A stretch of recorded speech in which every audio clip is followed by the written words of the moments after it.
Pre, inside, and post-imprisonments are crucial to the status quo. This house would impoverish corruptors. I need to make you guys understand that the deterrence effects that the country provides towards the corruptors are totally about pre and during the imprisonment that we're now debating about how they're going to go through this impoverishment afterwards. Nobody cares about the post situations. It's always about the money and maintain human rights. It's actually not as narrow as what OG and OO have portrayed to us. So here I am as a CG are going to redefine our mechanism of impoverishment, that we are going to still gives fine and imprisonment towards each one of the corruptors. Nevertheless, they corrupt either it's 1 million or 2 billions, because we think that any form of enrichment yourself using country's money are still corruptions, regardless of how many and where you do the corruption itself. So the punishment should be adjustable to their type and form of corruption itself. First, I'm going to explain to you that OG fails to tell you first mechanism on how these fines are going to directly feel by the society who actually be the victim in this case, who actually the vulnerable people that affected towards these acts of corruptors. At least we're going to explain to you how are we going to have it done by the social works later on for their failures. With the same amount of corruption they done, still get paid only for the minimum wages to live and make sure they afford the debt or fines that they own in the very first place. And if they that, it's going to be passed on their next generations in the family. So I disagree with OG unclear mechanism on focusing more towards material or money rather than a clear mechanism we should provide so we won't burden the state, make them work for the state instead, or using the mandatory social services.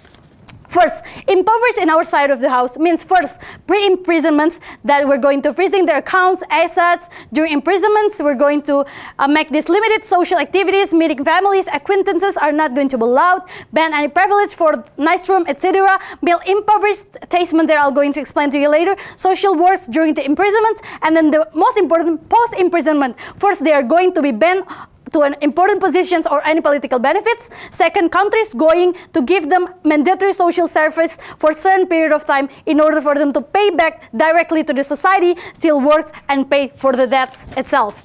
So, OO stated about the re-examine criminal justice system or CGS, but they never really explained to you two things. First, how this jail management are going to be conducted in the first place. Second, how they think ban corruptors from their political privileges are sufficient to impoverish them in a post-imprisonment incidents.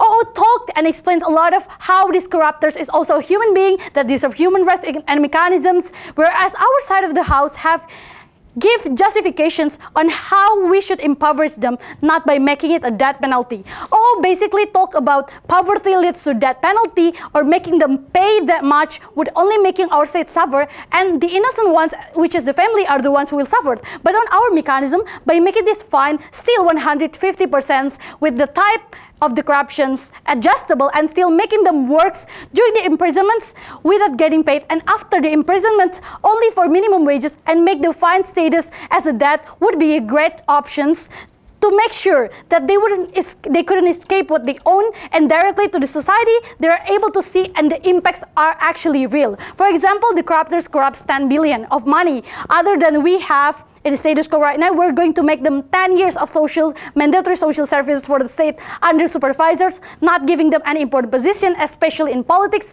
They are still alive, have minimum wages, but still paid for the debt of the country. It is adjustable to the type and form of corruptions, but the mechanism still the same. Okay, I'm going to explain to you why this is justifiable for us to thoroughly conduct this complete mechanism on how we're going to empower this cold-blooded human being, aka corruptors. We should understand that corruptors are an ex-leader, mostly, so they must have known how to conduct and live prosper way after the imprisonment ends, where the poor and normal civilians like us, only affected from the corruptions incident badly, having no rights to do anything. For example, Julius Batuara, the ex-leader of the Ministry of Social, take away this funding to help the vulnerable people without shame and no deterrence effects. How many people died caused by poverty and health problems out of that irresponsible incident? Thousands, billions. But where's the closest family of him lives now? SCBD, the finest apartment all over Jakarta with still many connections, many relatives to gain power in the society. So to give them this mechanism, it would be best to deterrence of mechanism to to practice this fear mechanism so they wouldn't do it again. So the limited access of activities during the jail time would prevent them from creating any bad works in building certain connections of those powerful people. The meal impoverishments during the jail time during the imprisonments, when we're going to only give them twice meals per day for a certain period, isolated, flavorless, in order to make them taste the impoverishment taste itself, with countable nutritions, not to make them that, but to actually building fear and rethink about what they've done in the first place as a corruptors. So I believe that this fine, 150% are going to be conducted as the same principle as a student debt, where they should have had, where they should work and paid for it for the whole life. So why can't we do the same, or even worse way for the unconscious corruptors that easily taking away many people's monies and chances? Why can't we do that? It's still as the same principle as education though.